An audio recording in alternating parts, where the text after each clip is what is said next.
Hey, hey, what is up, stay at homies? We are making our own board game today. Yes, we are. So, I'm going to start off with this is a box from a frozen, thin and crispy President's Choice pizza that I already enjoyed. So, you know, I like to recycle, so I'm going to trim this up so that I have one of the square panels to use for my board game.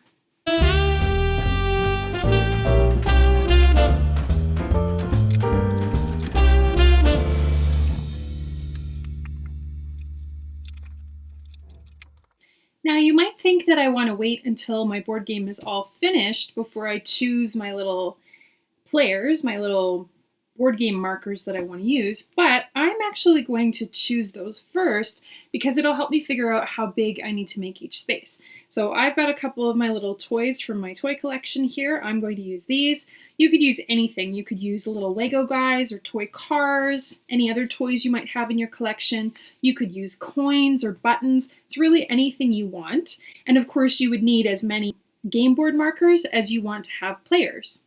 So I'm going to use these just as a guide so I know how big to make each space on my game board. And I am going to use a ruler just to try and make things relatively even and, you know, fairly straight lines as much as I can manage. I'm going to use a pencil first. And what I'm going to do is start in one corner, and then I'm going to see if I can make kind of a windy pathway. I'm not sure if it'll go up and down and up and down and end up finishing over here, or if it'll end up finishing over here. I'm not really sure how it's going to turn out yet, so I'm just going to get started and see. Now I'm realizing that I could probably make my spaces the same width as my ruler. So I could trace on one side, trace on the other side, and then divide it up into spaces.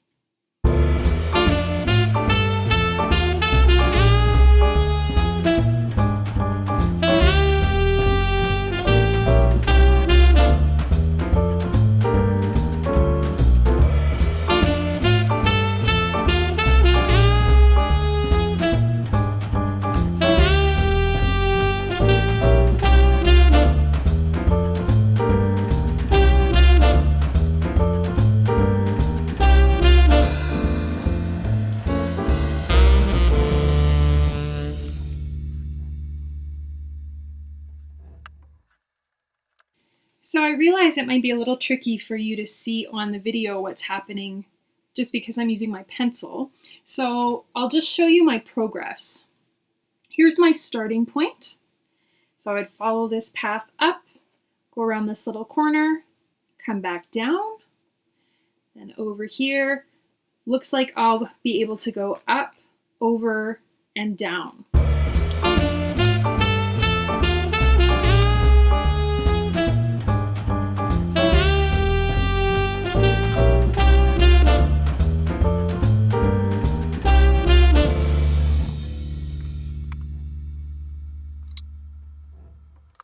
Okay, so it turns out I was wrong. I don't have quite enough space to do another one headed this way.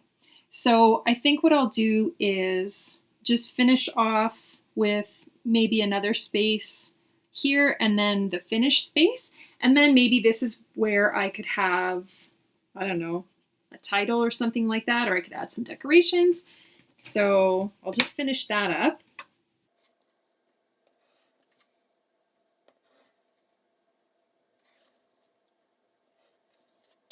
All right, so the next step for making my board game is going to be to figure out if it's just going to be a straightforward game where I roll a dice and move that many spaces, and it's basically like a race to see who gets to the end first, or if I want to add some twists.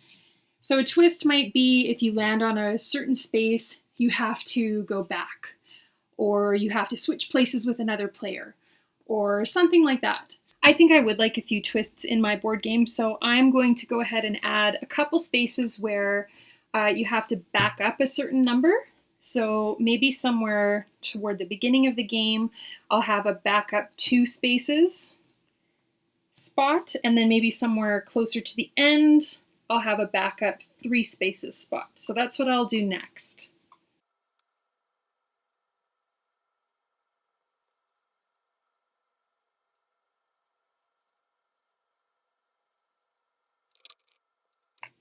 Okay, so here's my backup spaces. Maybe I will also throw in a bonus space. If I land on that one, maybe I get to jump ahead a few spaces.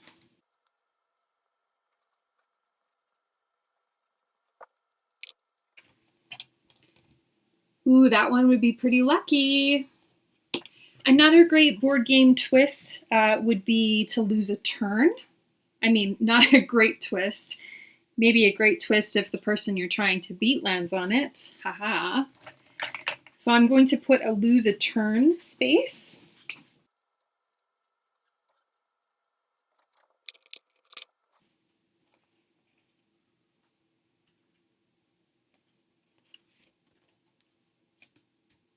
And I think I'll do one last twist space where the player who lands on that space gets to trade places with somebody else on the board. Now, this would be a good thing if you were behind. It would not be such a good thing if you were far ahead of everyone and had to switch. So this space could go either way depending on how you're doing in the game. Maybe I'll do that one there.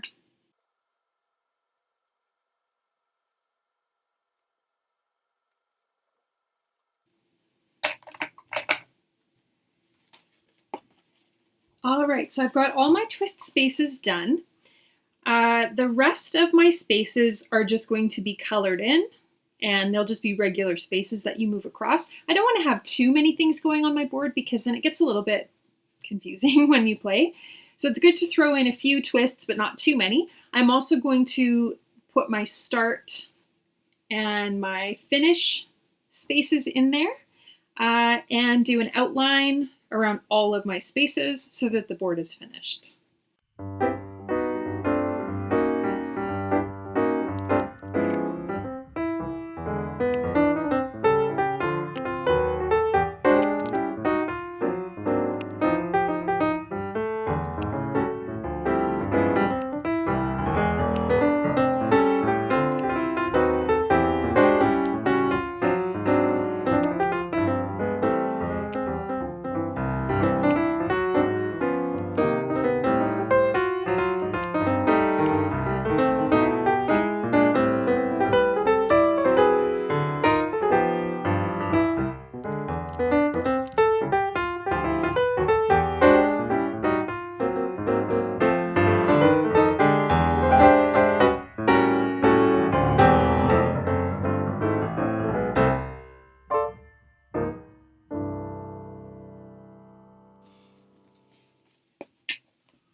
All right, so there is my finished board game. Now, as I mentioned, this open space over here might be really great for me to add some decorations, or if I come up with a name for my board game, that's where it could go. I just kind of randomly colored my spaces in. I didn't do them in any particular order or pattern. You certainly could do that. You could use whatever colors, whatever materials you want. I used markers, pencil crayons would work, crayons. So I'm ready to give it a try. All right, so I've got my little green alien and Mr. Pricklepants.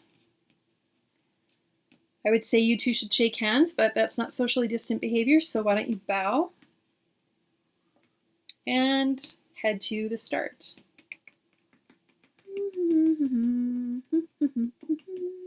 All right, here we go. Little green alien is up first. 1, 2, 3, 4. Pricklepants, your turn. Uh-oh. 1, 2, 3,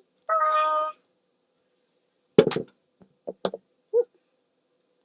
1, 2, 3. It says back up 2 spaces. Pricklepants, that's not very nice. Need to be a good sport. Ended up on the same space. Pricklepants. Only one for you again.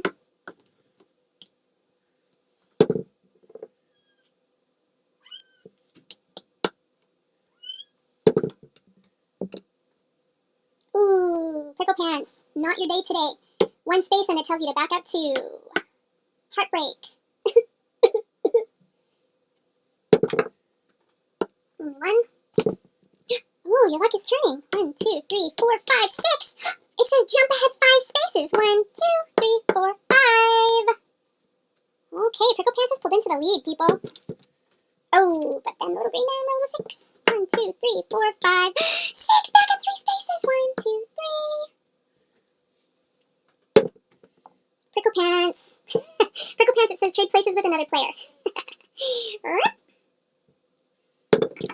Oh, 6 for the little green guy. 1, 2, 3, 4, 5, 6. 1, 2, 3, 4, 5. It's a close one. Oops, so sorry, Prickle Pants. Now, sometimes when people play board games, they say you have to roll the exact number to land on finish in order to actually finish.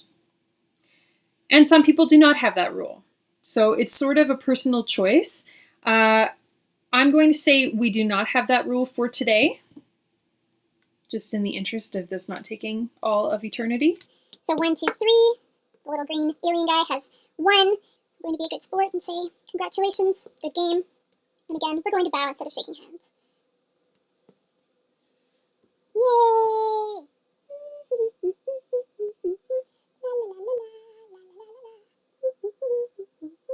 That's fun.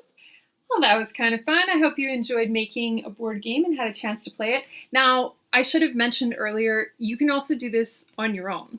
That's what I was doing. I couldn't convince Gretchen or Molly to come play with me. Also, they're cats, so it might not have gone so well. So to play on your own, you just go back and forth between whatever your game board markers are. You take all of the turns, but you switch off whose turn it is, which little game piece it is. So totally possible to do this on your own or even with your whole family. Now, before I go, it's been a few days since the cats have come to say hello. They're being, I don't know, grouchy, or I think they don't want to come in here because it's a really big mess right now. So I've been doing lots of painting, so there's just stuff everywhere. I'll see if I can get one of them to come say hello. Here's one. She's not really cooperating. Say hello, Molly.